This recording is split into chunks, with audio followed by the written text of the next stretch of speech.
Welcome, everyone, to another episode of Taking Up Space, a Michelle A. Mayer podcast. Always excited about coming forward, y'all. Today's no different. Today, I'm going to be speaking to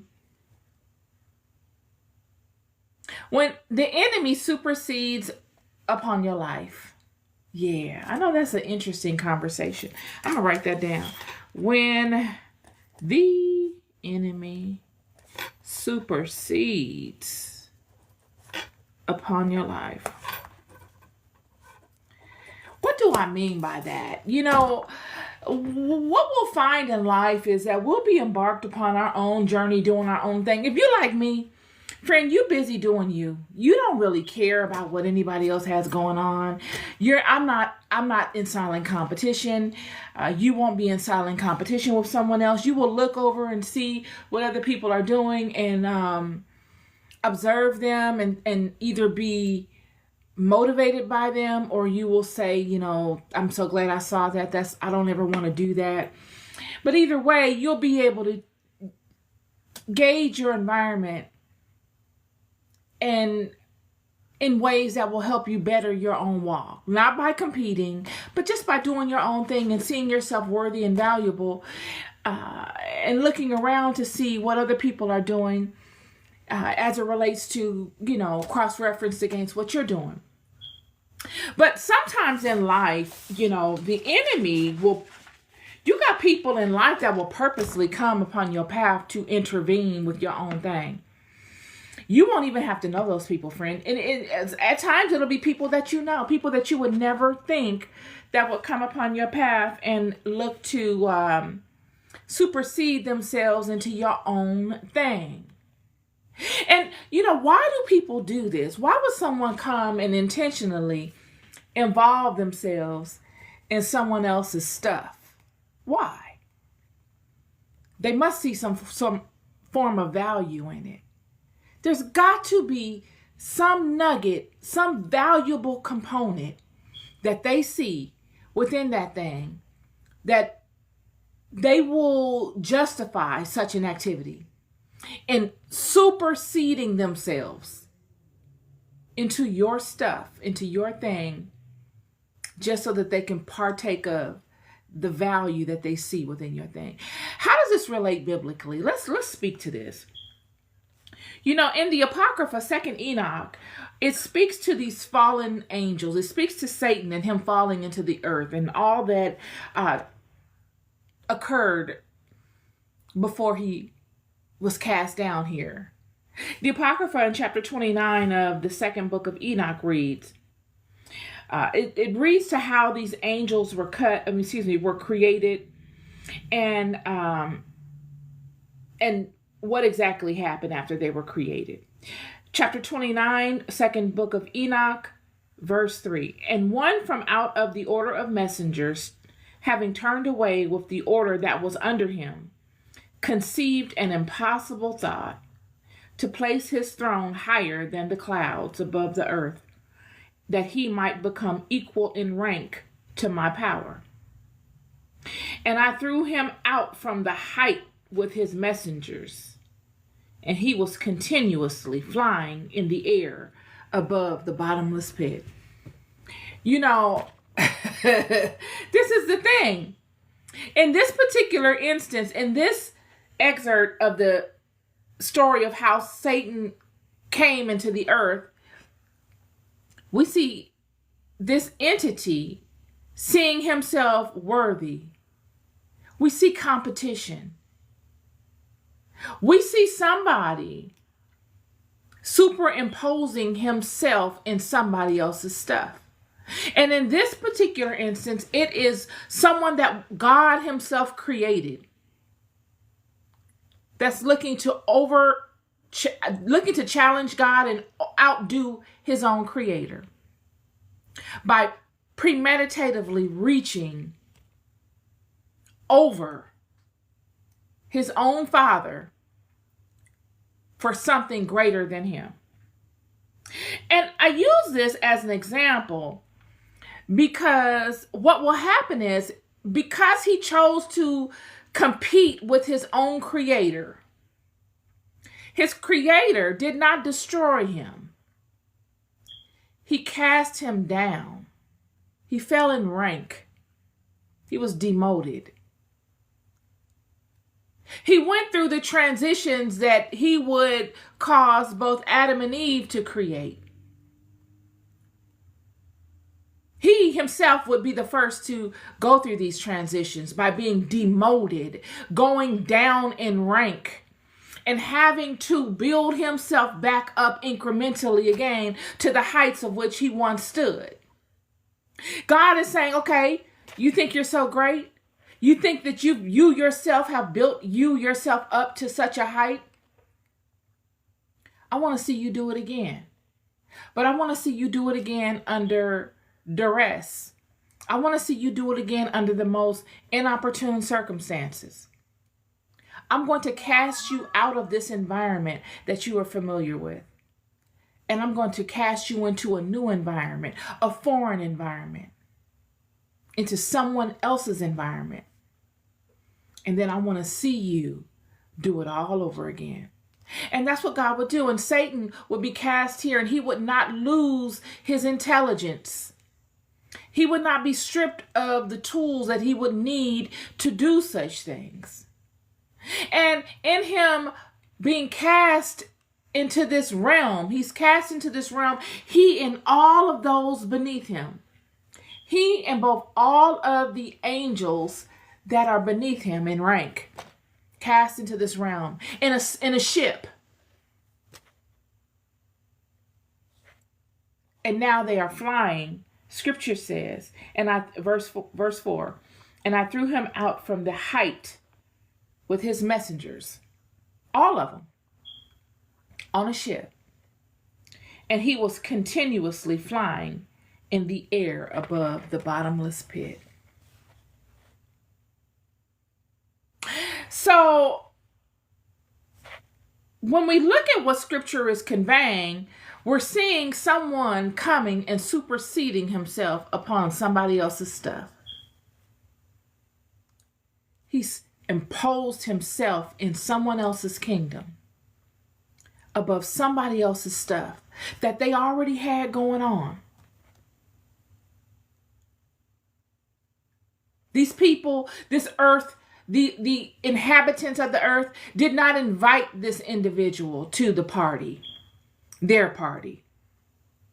He superseded himself upon them, flying in the air above this party, this life, this existence. And this is the antic that this individual uses time and time again. He will supersede himself above your life. He doesn't come and snuggle up next to you. That's not his MO. What he does is he comes and imposes himself. This is you. This is you in your existence. And this is him. He imposes himself above your existence. So wherever you go, he goes. This is what he does. He imposes himself above your existence. And imposing himself above your existence, he's privy to all of the intricate details of your existence. He sees everything. I know many of us want to speak to Satan not being able to, him being limited and all these sorts of things. But I'm here to tell you, he has tremendous strengths. You're fooling yourself. The first thing that we must get out of our head is that this entity, this individual is dumb and he is weak. The Bible speaks to in Ezekiel, in the book of Ezekiel, chapter 28, of how he is wise. Ezekiel chapter 28, verse 3. Behold, thou art wiser than Daniel. What made Daniel so wise? Daniel did a monumental thing in the kingdom of Babylon upon King Nebuchadnezzar. Why? Because Daniel did the impossible. Daniel came before the king without knowing anything of the king's dream. The king is not a descendant of the house of Israel. Yet Daniel was able to go before the king and tell the king his own dream without having an idea of what it was, and then tell him the interpretation of it. Monumental. How? He was able to do it because he had a direct connect with the God of the house of Israel, the God of gods. And this is what allowed Nebuchadnezzar to bow down and honor and homage to the God of Israel. It was a proving space that Daniel enacted. He proved to the king of Babylon who's who and what's what, as if they didn't already know. They already knew, but Daniel added another level of credence to this. No one in the world could do such things. And you can't manufacture a truth. If nobody knows the truth but you and someone else, then you can trust that if someone else comes to you with this truth, then it must come from the Creator. Listen to what the strengths of this individual are. With thy wisdom and with thine behold, thou art wiser than Daniel. There is no secret that they can hide from thee. Well, if this was the case, and Nebuchadnezzar was aligned with Satan or one of his minions, why couldn't any of those of his kingdom establish the truth of the dream? It's an interesting conversation. With thy wisdom and with thine understanding, thou hast gotten thee riches, and hast gotten gold and silver in thy treasures. So what we're seeing here is that this entity is very wise. Very wise.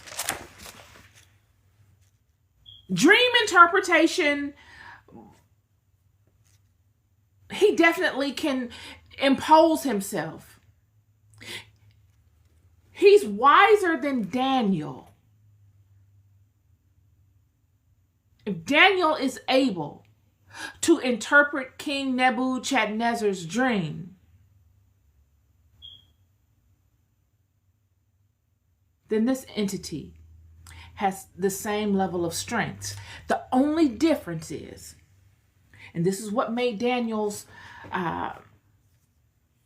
interpretation so monumental, is that while Satan is wiser than Daniel in the sense that he can read your mind, he can sense everything within you. He can tell what you're thinking. He can see what you dreamt. He can impose himself in your dream world. This is why people think they're fooling somebody. You're not fooling nobody. God and Satan can tell if you're lying or not. They're going to know the truth of you by searching you. He has this science. But what he doesn't know are the prophecies of God. And this is what made Daniel so very important. Daniel could tell what the king dreamed, but he also could interpret the meaning of it. The meaning would come from God. And this is the portion that Satan would not have.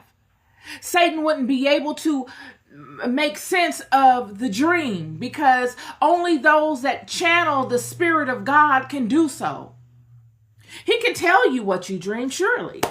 He's going to see that, but he can't put it together. It's like having information. It's like having pieces to a puzzle. You don't know how to piece them together. This is what this is insinuating. So he imposes himself within Adam's kingdom, within this world. He will impose himself in your life, friend. You don't have to go seeking him. But I'm here to tell you that he does not stop at just those that go out and proactively seek him. He's a bully. He will proactively go out and hunt and source for people with specific peculiarities, peculiar gifts. And he will supersede himself in those people's lives. He doesn't need to be invited. He doesn't take no for an answer. You can tell him no, you can slam the door in his face, and he will look at you through the ceiling. I'm here to tell you. He will supersede himself in your life. And this is the part of the conversation that I want to talk about. Because in him superseding himself, I need to turn this on Do Not Disturb because I lose my train of thought. In him superseding himself in your life, it's as if he uses your life as ransom. He will.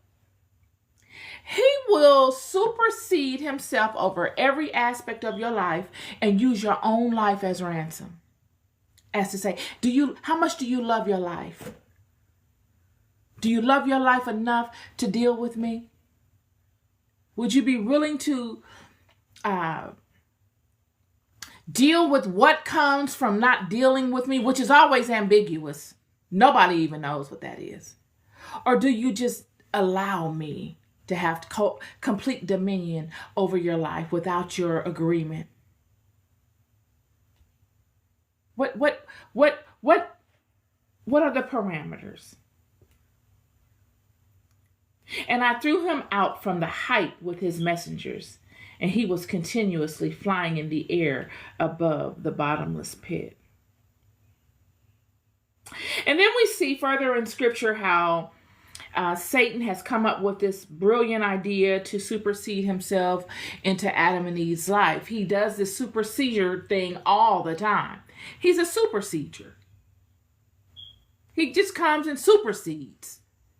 He comes and puts himself in other people's stuff without their agreement. He's a master at this. Chapter 31, verse 5, and he understood his condemnation and the sin which he had sinned before. Therefore he conceived a thought against Adam. In such form he entered and seduced Eve, but did not touch Adam. It was because Eve allowed Satan into her mind in the way of entertaining what he said to her. She took it as light-hearted conversation. She doesn't know the system in which she's involved. She knows Adam and Adam knows her. Yet this entity has come upon her in the form of Adam. He's a spirit. And he's entered into one of the Adams of the garden. And she's thinking of what this Adam has told her. And she's allowed this verbiage, this communication in because it's Adam in her mind. It's the only reason she's allowed it in. And she's not privy to the overall schematic. She's only privy to the encounter. But she has the knowledge of the law. This is her only strength, is the knowledge of the law. She got the promise, and she has the law. Yet because she sees Adam, she thinks she allows Adam to soften her. She thinks it's Adam, but it's the serpent. The Bible, the Apocrypha says Here. Therefore, he conceived a thought against Adam, and in such form he entered and seduced Eve. So she thinks it's Adam. And he enters and seduces her. Yet if you take this theory, or if you take the theory that a snake actually walked up to her in the garden and they're having a conversation, either theory is she's trusting this person. She's trusting him. And she allows him to get her to buy in to do something that she knows she shouldn't do. But her thinking and justifying it is it must not be that big of a deal, because this is God's system, right? This is God's system, and God is in control of everything. So they're not going to go too far, because he's telling me this. So he's connected to this also. So it must not be that big of a deal, because this is a high-ranking person in the system, or this is Adam. And Adam will be punished just like me. We're all going to be punished by this. So it can't be that bad, right? But she doesn't know what he is up against. She don't know. It says here in the Apocrypha, before all of this happens, in chapter 31, verse 3, and he was continuously in paradise. And the devil understood that I wanted to create another world, because Adam was Lord on earth, to rule and control it. Adam has no competition in this realm. Adam is the ruler of this realm. What is going on is that this entity has come and superseded himself above Adam's kingdom. Just like this entity has come and superseded himself over many of our lives. The devil is the evil spirit of the lower places, as a fugitive from the heavens. What is a fugitive? A fugitive is someone that has committed a crime and that has fled, and that has not been caught so he can be tried and disciplined. He's a fugitive from heaven. So he's already up against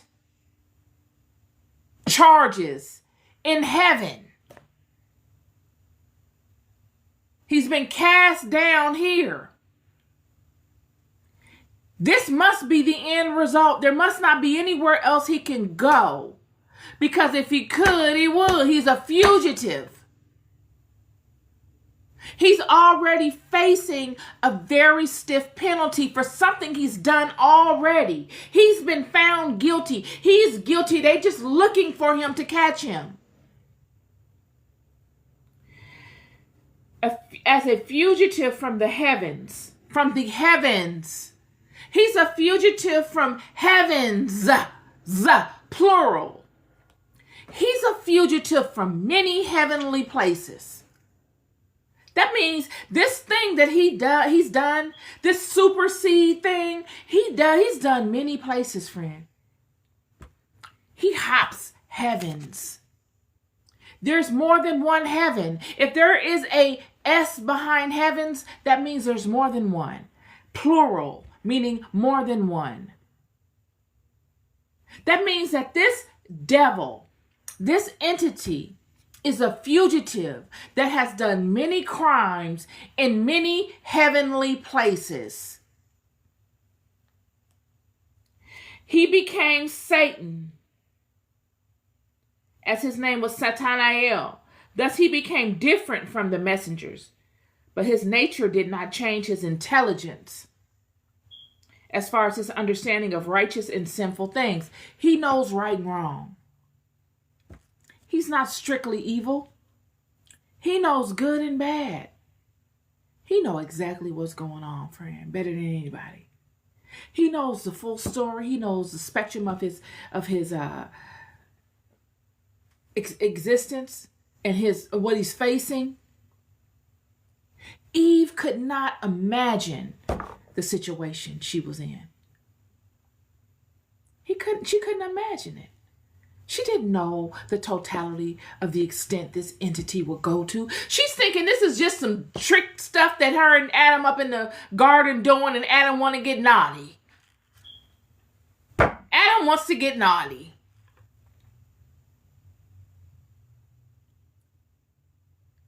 She sees from what this book is saying, Adam has come upon her and said, we eat this tree.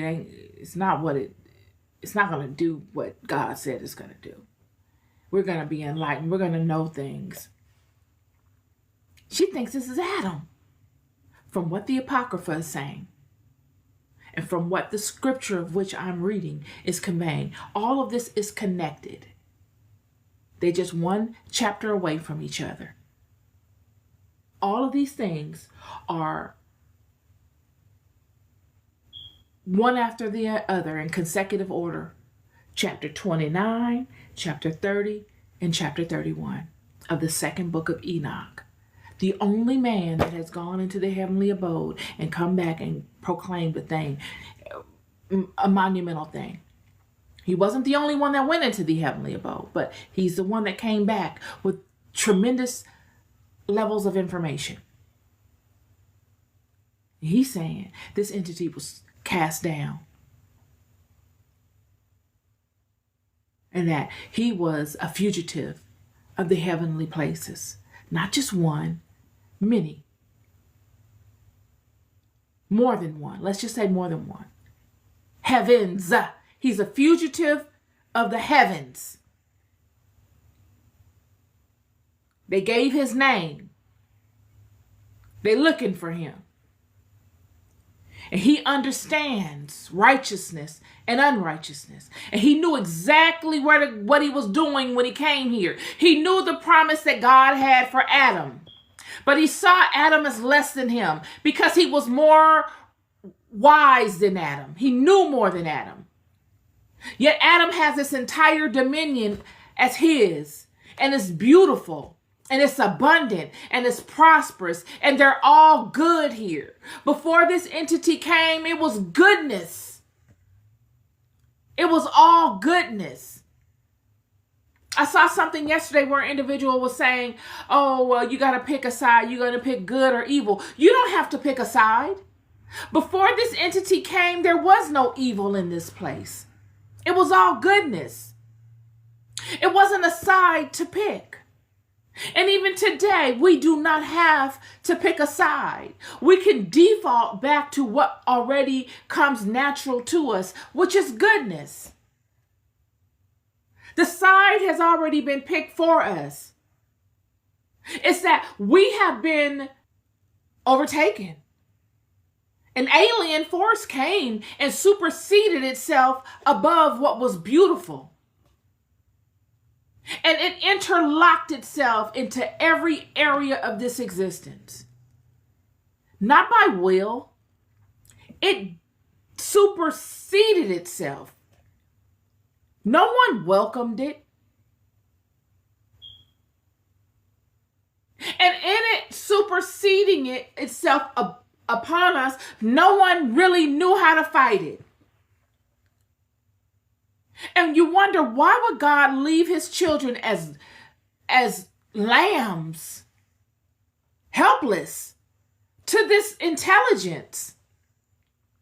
Not godly intelligence, a fugitive. This entity is on the run. He has nothing to lose. He has nothing to lose and everything to gain. He's facing something that we ourselves, a lot of us know nothing of, and that we cannot imagine the scope of. You can't even imagine it. This is Eve in the garden. She's not even able to imagine the scope of what is going on and her role in it. Yet what she will get from it would be an imposter imposing himself as her beloved, the one she trusts. And she will allow her trust for Adam and her love for Adam to provoke her into going against the law of her own heart. That's what happened. Simple terms. She went against the law that was written in her heart. She didn't have to go into the garden to get this law. She knew it in her system. It was an internal law that when she went against it, it made her feel bad. She knew she shouldn't have done it immediately. Her system and the environment that surrounded her responded to her action in a negative way. The leaves from the trees immediately fell. They were naked. Season had changed immediately. It went from one season to another, spiritually and physically, all because of her action. He became different from the messengers, but his nature did not change his intelligence as far as his understanding of righteous and sinful things. And he understood his condemnation and the sin which he had sinned before. He knew what he was up against. He knew he was condemned. He knew all the things that he did prior to him inhabiting this realm and coming upon Eve. He knew what he was facing. But these people did not know. They don't know the level of wickedness that is amongst them. They don't have a clue as to how this individual could care less about them. These people expect there to be some form of love. They couldn't imagine what this person is dealing with. Therefore, they would not be able to imagine the lawlessness that this individual, this spirit, this man, this entity would exhibit. He's on the run. He's world hopping. He's looking for the next planet he can get to. What next heaven can I go to? What next universe can I explore? Because I'm running from God. Universal hierarchies that are bound to particular laws that he knows. Yet the people that he comes upon know nothing of. And with each and every time he moves to another heaven or another planet or another realm amongst another group of people, he does the same thing. And he incurs deeper penalties.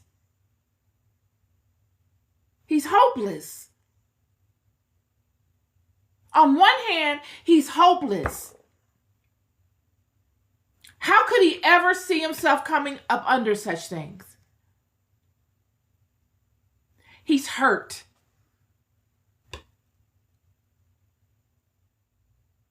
He's on the run, he's planet hopping, and he's hurt, and he feels hopeless.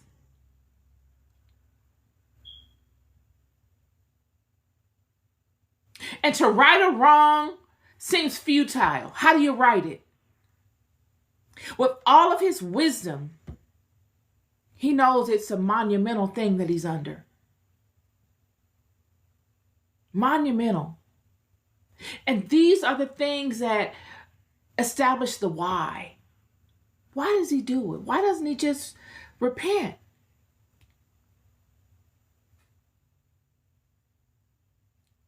Because he's still in that season while on the run, a bucket. He's in that bucket season still. But it's starting to wind down. Because you can't stay in that bucket season for long. That I don't care season. That season where you're filled with such frustration and energy that you just destroy. You don't stay in that season forever. That season will come and go. It has a life cycle to it. Then you enter into another season. Reflection. The season of missing home. I miss home. I miss my atmosphere. I miss my loved ones. I'm tired of the weight of all of this wickedness. I'm tired of it. I want to bask in the lightness of good. I want to bask in the freedom. I want to know what it's like to be free again. What would life be like if I could be free again? What would life be like if I could start it all over again and just do it again?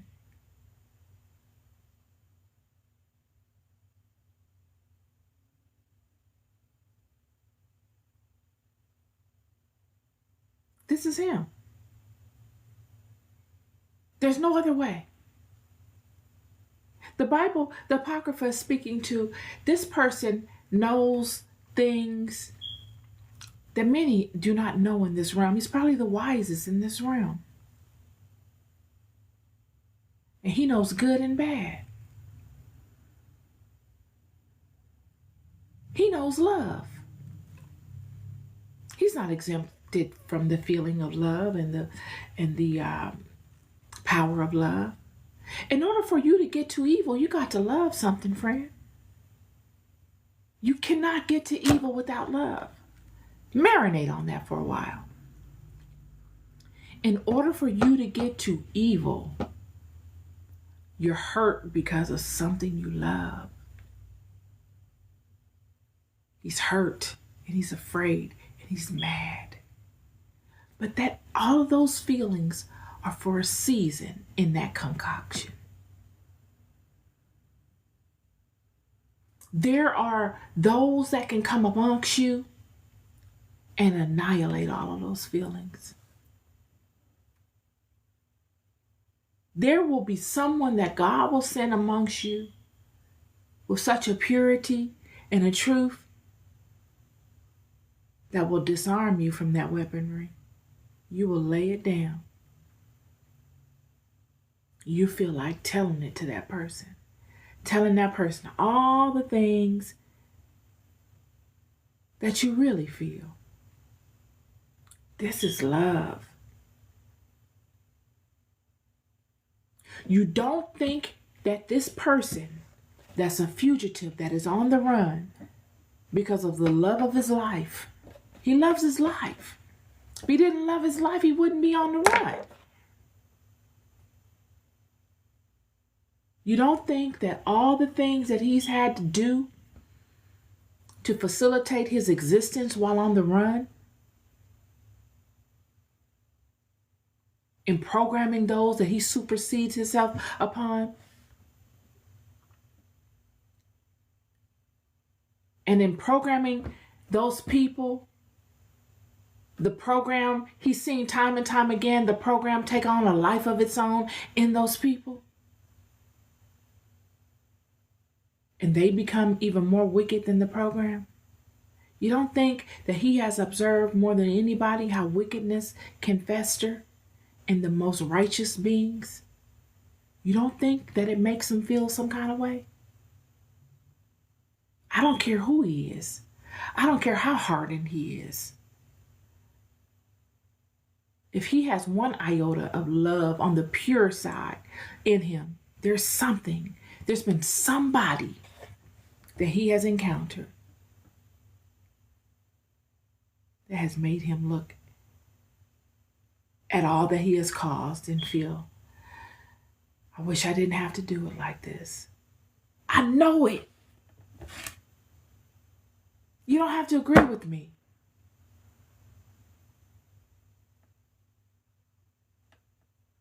Yet all books will be rectified. All of them, friend. All of them. I don't know how I know it. I know it though. All things will come even. All of them.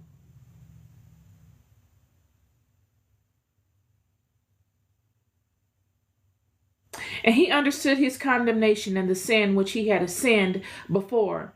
Therefore he conceived a thought against Adam. In such form he entered and seduced Eve, but did not touch Adam. But I cursed ignorance.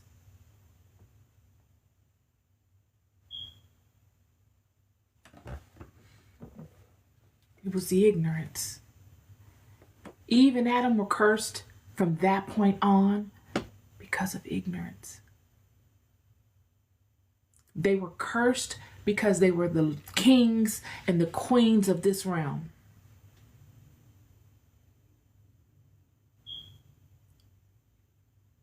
Even if they did not know the alien that came amongst them and his nature, they knew the law within them. They knew the command of God that God had established in this realm and that God had given them as the leaders of this realm.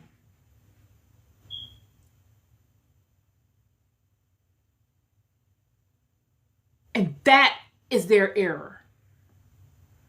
When we break it all down, that is the error right there. The leaders of this realm, those in control of this realm, made decisions that they should not have made because they were manipulated by this alien spirit, intelligence.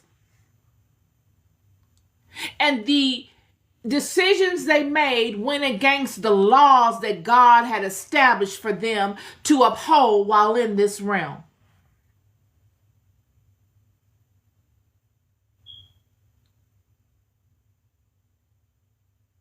He had turned this realm into a spiritual freaknik. I know that's funny, but that's for real. He turned it into a spiritual freaknik. So that he could be entertained and he could find her entertaining at his level. He didn't care nothing about Adam. He wants to get her entertained at his level.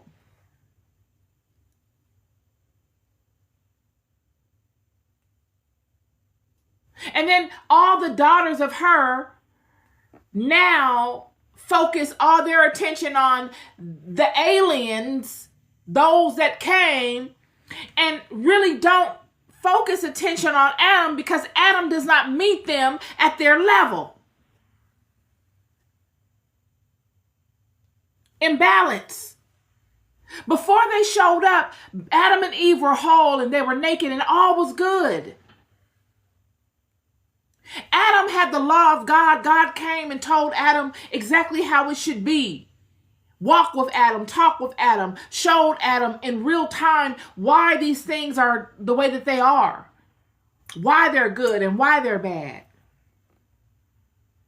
But when they came, they taught Eve specific attributes of herself and how to use them in a specific way, both spiritually and physically. These beings are spiritual beings, but on the opposite end of the spectrum. They taught her spiritual sciences through use of tantra and sexual evocations. They taught her things like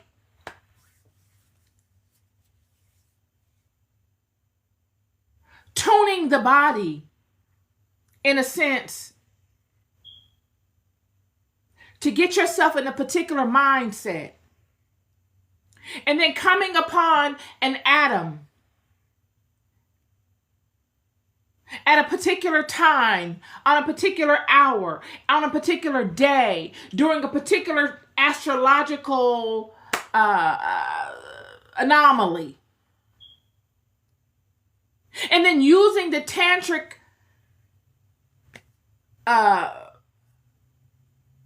physicality interaction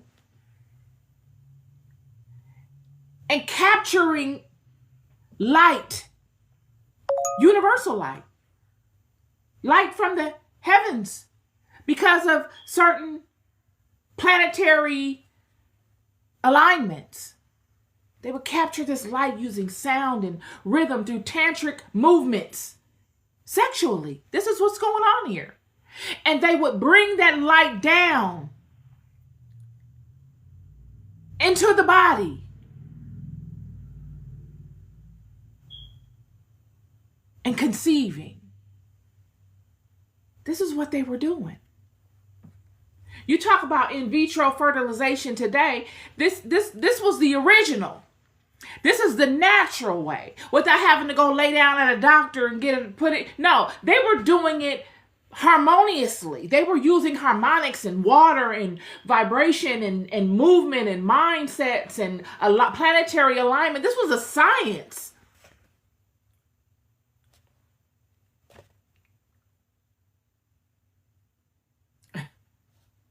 Yo, all of these things they were doing.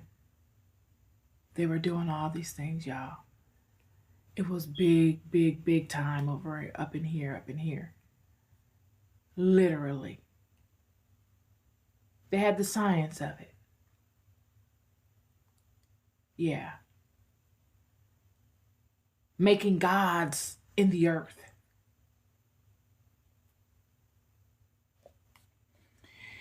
So all of these things came about because they came and superseded themselves.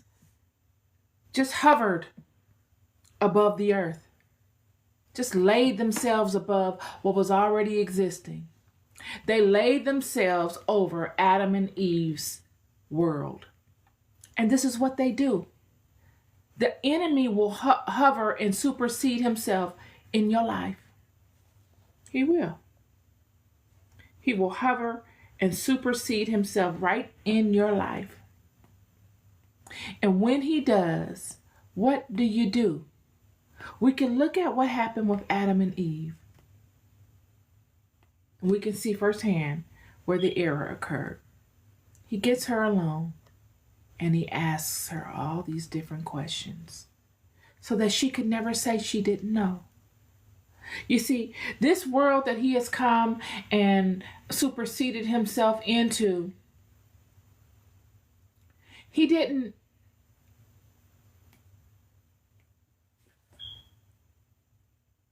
default here. He was cast down here. Chapter 29 of the second book of Enoch. And one from out of the order of messengers, having turned away with the order that was under him, conceived an impossible thought, to place his throne higher than the clouds above the earth, that he might become equal in rank to my power. And I threw him out from the height with his messengers, and he was continuously flying above the bottomless pit. And then we go to chapter 31. So this is a messenger in chapter 29 being conveyed that fell out of alignment because he reached above God and God's throne. He's thrown down here with his messengers, those beneath him in rank, many of them thrown right down here. And then chapter 31. So that's chapter 29. Then chapter 30 goes into the creation of paradise and Adam. So this messenger that God threw out of heaven because he overstepped boundaries was already here before Adam was created. He and his messengers already here. And then God creates Adam in the Garden of Eden, and he puts Adam and Eve in this garden and commands them and teaches them all these different things. And God understands that Adam doesn't know himself and that Adam would transition. It would be many life transitions before Adam would know himself, and all would be well. It would be Adam, Eve, and these messengers here in the earth. And then chapter 31. Adam has life on earth, and I created a garden in Eden in the east, that he should observe the testament and keep the command. I made the heavens open to him, that he should see the messengers singing the song of victory in the gloomless light, and he was continuously in paradise. And the devil understood that I wanted to create another world, because Adam was Lord on earth, to rule and to control it. The devil is the evil spirit of the lower places. As a fugitive from the heavens, he became Satan, as his name was Sataniel. Thus he became different from the messengers, but his nature did not change his intelligence as far as his understanding of righteousness and sinful things. There you have it.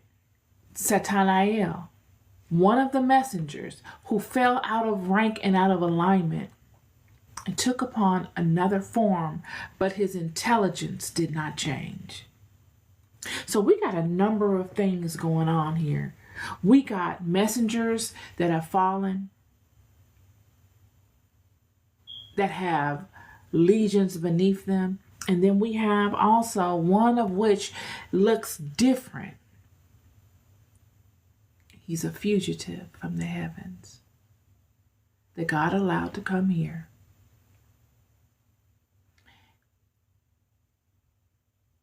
Because of sinful activities he did in the heavens. But why here? Why here?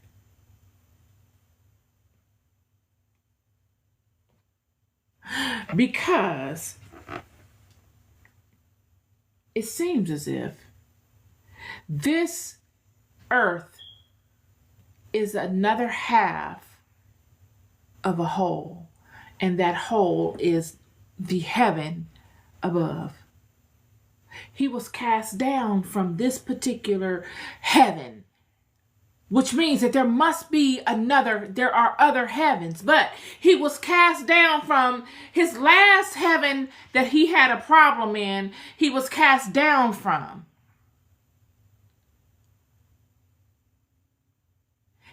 The Bible said he's a fugitive of the heavens. And he's cast down from the heaven above, to here, because this was the most recent heaven that he's had an issue in. And he's cast down into here. He's a fugitive.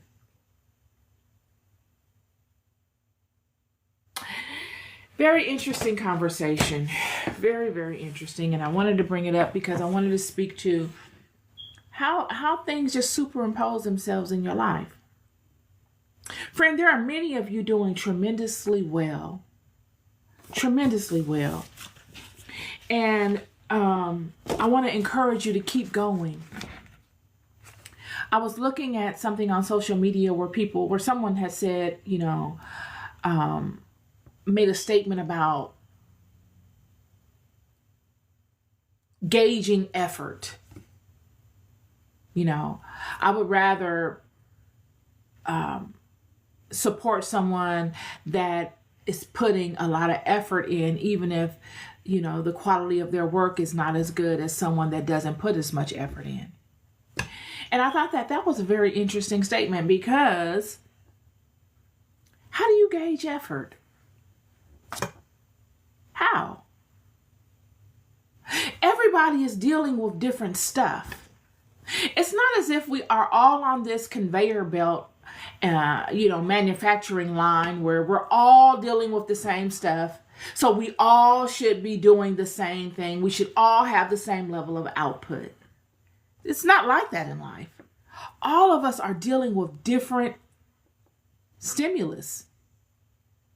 Some people are dealing with stimulus that they've become accustomed to. And so, they have an insider knowledge of it so they can interpret it differently, and their responses to it are different.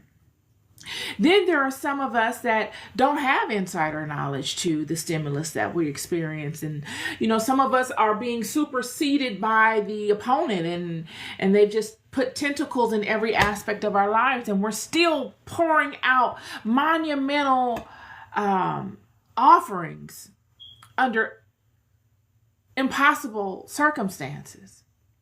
Yet, if you were to look at both people without really knowing exactly what's going on and the specifics to their situation, you would be able to say, oh, wow, this person puts more of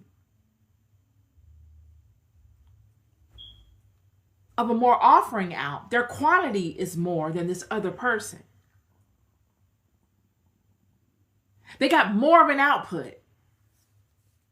They're putting out every hour on the hour, just stuff.